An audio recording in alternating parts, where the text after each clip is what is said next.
And I'd like to know, just at the very beginning, did anyone park in the garage? You did? Here, I'll give you a pass to get out. First 2 hours. Are they free? Yeah. The 2 first hours are free, but it might run over, just in case. Anyone else park in the town garage? Thank you very much. Okay. All right. So there may be a few people that are coming in after the fact. Sort of, they'll have to take the seats down front or wherever. So hopefully they won't clamber all over you. A special welcome to everyone. We have just celebrated the library's 100th anniversary and invite you to pick up a copy of the Town of Leesburg Celebrates Thomas Balch Library's 100 Years.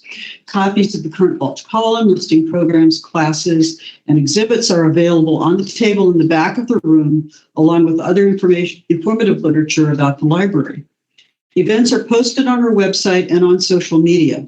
Our newsletter may be accessed in their entirety on our website. For your awareness, the library is owned and operated by the Town of Leesburg, and it has established its own catalog separate from Loudoun County Public Library, and we've converted from the Dewey to the Library of Congress classification system. Visit our website, take a stroll through our new Centennial catalog.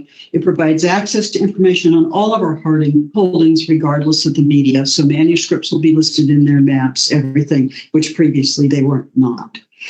For those who may not know, the water fountain is out the door to your left. The restrooms are straight back. And if you have any kind of an electronic device, if you can please either turn off or mute at this time, everyone will be very happy, especially this kid. This event, just for general knowledge, this event is being recorded and will be made available on the library's YouTube. So just be aware it is being recorded. It is my pleasure to welcome Betsy Arnett as our guest speaker today. Betsy, who holds a master's degree in public history from the University of South Carolina, has worked for the Town of Leesburg for over 20 years. She is currently Senior Management Analyst for the town. Betsy has written a number of guided walking tours of downtown Leesburg. You may take these tours from your internet browser or download an app to your phone. Visit the town website and check out under Visitors for Walking Tours. Please welcome Betsy. Thank you. Thank you very much, Alexandra, for that kind introduction. And thank you all for joining me this morning. This is quite the crowd. So to give you a little background on how it came to be that the Senior Management Analyst is doing a presentation on a brief history of the Town of Leesburg, we do orientation for new employees. And part of that orientation has always been a brief history. And a couple of years ago, right before an orientation, someone from HR called me and said, "Hey, Betsy, the person who normally does the history presentation is going to be out. Can you do the history presentation?" And I thought, yeah, sure. How hard can that be? And she sent me the presentation, and I could not make heads or tails of it. Because the person who had traditionally been doing this told stories. He was so well versed in history that he would just like show a picture and he would tell the whole story about it. And so I took the presentation and in 2 days did what I could with it. Alexandra was actually at orientation with me. We kind of stumbled our way through the presentation.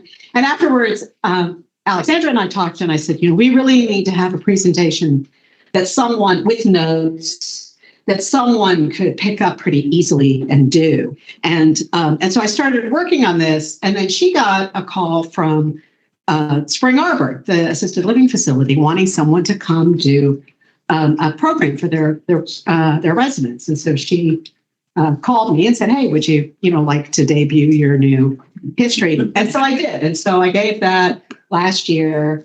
And so that's how this presentation has come about. And so now we have hopefully someone could just pick this up and run with it and not struggle like I did with the previous one. Oh, and the other previous one ended right after World War II. And I thought, well, surely there's been history for the last 70 years. So I have attempted to bring it further up to date. So thank you again for joining me. And without further ado, a brief history of the Town of Leesburg. So the early history of the town, obviously, there were, native inhabitants of this area. And in this area, they were members of the Siouan and Algonquian nations. But the first written record of an encounter between whites and native peoples took place in 1699. Two plantation owners from what is now Stafford County, Burr Harrison, whose descendants later lived here in Leesburg, and Giles Vanderkessel traveled to this area on behalf of the governor to make a treaty with the native peoples. And Mr. Harrison recorded in his diary a meeting with members of the Piscataway tribe of the Algonquian Nation. Now, the Piscataway were originally from what is now Maryland, and they had been pushed south by settlement in Maryland. Now, obviously, over the next couple of decades, more and more whites moved into this area, culminating eventually in the Great Treaty of 1722, which Virginia Governor Alexander Spotswood, along with the governors of New York and Pennsylvania, signed with the Five Nation of the Iroquois. And in that treaty, the Iroquois relinquished their claim to the land east of the Blue Ridge. And that really opened up this area to non-native settlements. There are, however, also anecdotal stories that by that time, the native population had been pretty much decimated by smallpox. So now I'm going to go backwards in time for a second and talk about the Northern Neck Proprietary. In 1649, Charles II granted a tract of land known as the Northern Neck Proprietary to a group of English noblemen. Now, this was a political move on Charles's part because he was not, in fact, King of England at the time. He was in exile in Europe. And so this was a political move to get their support for him to regain the throne. Now, they all had much larger reasons to support him, their own necks mostly, rather than the promise of some piece of unsurveyed land in the wilds of the backwoods of Virginia. They did all, however, support him, and he did regain the throne. Now, the proprietary was described in its original grant as being all of the land between the heads or head springs and waters of the Potomac and Rappahannock rivers. And after Charles was restored to the throne, and the grant was then at that point legally recognized in 1660, there were 6 shares of the proprietary. Now, 2 of the original grantees were brothers, John Culpeper and his brother. John's son, Thomas, inherited his share, his father's share. So he had 1 share. A cousin of his had another share. And then Thomas purchased the other 4 shares from either the original grantees or their heirs. And so the Culpepers ended up owning and controlling the entire Northern Neck Proprietary. And in 1719, Thomas Culpepper's grandson, Thomas Fairfax, the 6th Lord Fairfax of Cameron, inherited all 6 shares. So he inherited the 5 shares that his grandfather had accumulated. And then his mother was Catherine Culpeper, and he inherited the 6th share from her. She had inherited it from a cousin. So at this point, then, Thomas owned the entire Northern Neck Proprietary. Now, about the same time, the colony of Virginia contested Fairfax's both his ownership of the proprietary as well as the southern boundary of it. The northern boundary is the Potomac River. The southern boundary was the Rappahannock, right? On the other side of the Potomac River, of course, is the colony of Maryland. There was no contest about that, but they contested the southern boundary. In 1746, the Privy Council of London actually found, after a 10-year legal battle, found in Lord Fairfax's favor that he owned it, and they established the boundaries of it. And the boundaries actually included 5.2 million acres of land. And this is a map. This is a map. Sorry. There we go. This is a map of the Northern Neck Proprietary overlaid on the modern counties in Virginia and what is now West Virginia. And so, huge area. Now, from the beginning, the Culpepers and the Fairfaxes after them, of course, saw the Northern Neck Proprietary as a source of income. That was the whole point of getting a land grant from the king, so you could become wealthier, right? And so they established their own plantations. Thomas Culpeper was actually a colonial governor at one time, and while he was here, he spent more time looking after his own property than he did looking after the affairs of the colony. They established their own plantations, they leased out land, and they sold parcels of land. Now, this map that I'm showing you here is the 1757 map of Loudoun County. But shortly after coming into possession of the Northern Neck Proprietary, Thomas Fairfax sold about 4,000 acres in the area of what is now Leesburg. Now, today, just to give you a sense of the size of that, today the corporate limits of the town of Leesburg are a little over 8,000 acres. So about half of what is today Leesburg was sold by Lord Fairfax. Now, the property changed hands a number of times over the years, and the owners leased out a lot of land, and in particular, they leased out land right around the crossroads of two very important trade routes. And a settlement then sprang up at this crossroads between the north-south Carolina Road, which showed up in blue on this map, and the east-west Alexandria or Shenandoah Road. And of course, these two roads still exist today. And in fact, I drove one of them on my way here. So that is, of course, north-south is Highway 15 and east-west is Route 7. So Loudoun County was originally part of Fairfax County. Actually, it was originally part of Northumberland County. All of the Northern Neck Proprietary was Northumberland County, and then it was subsequently subdivided as enough settlement occurred that there needed to be a courthouse close enough that people could go to. So Northumberland County and then Westmoreland County was subdivided from that, and then Stafford County, and Prince William County, and Fairfax County.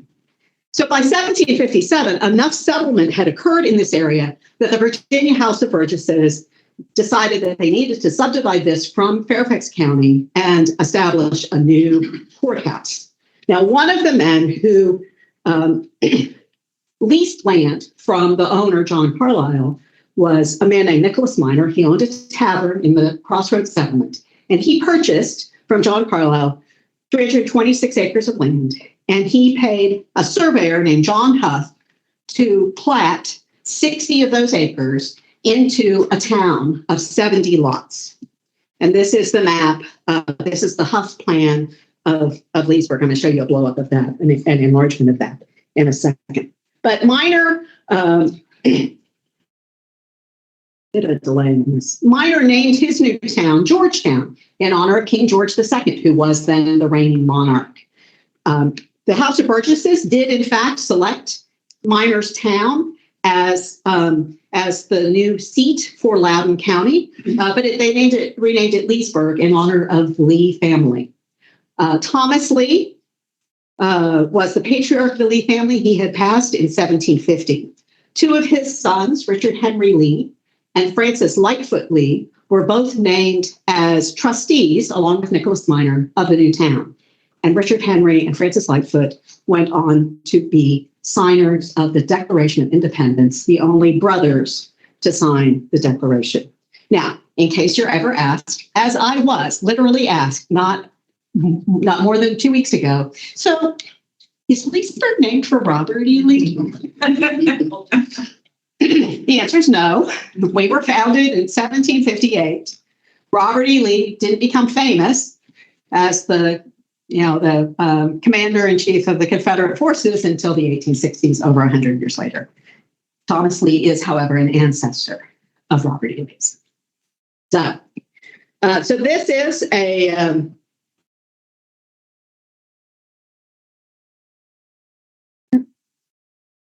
sorry. There we go. It's going to come in a second. There's a bit of a delay in this. There we go. So this is the original plan of Leesburg. This is an 1859 copy of the original 1858. And you can see that the streets still exist today. King Street, Royal Street, Loudon Street, Market Street, Cornwall Street. Back Street, of course, is today Work Street. That's been renamed. But the rest of the streets and that grid still exists today. So when Nicholas Minor began spelling off the lots in the new town, he required new property owners to build a brickstone or wood house, at least 16 feet by 20 feet, at least 9 feet high at the eaves. And the reason for this is that he wanted his town to be a respectable town. The early accounts of the settlement that preceded Leesburg described it as rather indifferently built, which we take to mean it was a bit ramshackle. And if people did not comply with these covenants that were in the deeds, the property would revert to Minor. And there were indeed cases that did happen, that he took the property back. And there are two of these so-called covenant houses that still exist in Leesburg today that are easily recognizable in their mostly their original form. The first is the William Baker House, which is the old stone house on Loudon Street Southwest. Now, the dormers are a later addition, and you can see that there's been a large addition, a brick addition to the back of that house. And the other one, of course, is the Donaldson Silversmith cabin, a log cabin on Loudon Street. Now, the Silversmith cabin, from about shoulder height up, is a reconstruction. So this became, it was a dry cleaners building. It was used as a dry cleaners. And when that area where it stands was cleared in order to make way for the construction of the new town hall and the town parking garage, that's when that building was slated for demolition. And it was discovered to be an original covenant house. And it was not in good repair. And there was a large campaign to raise money to restore it. But again, from about shoulder height up, just above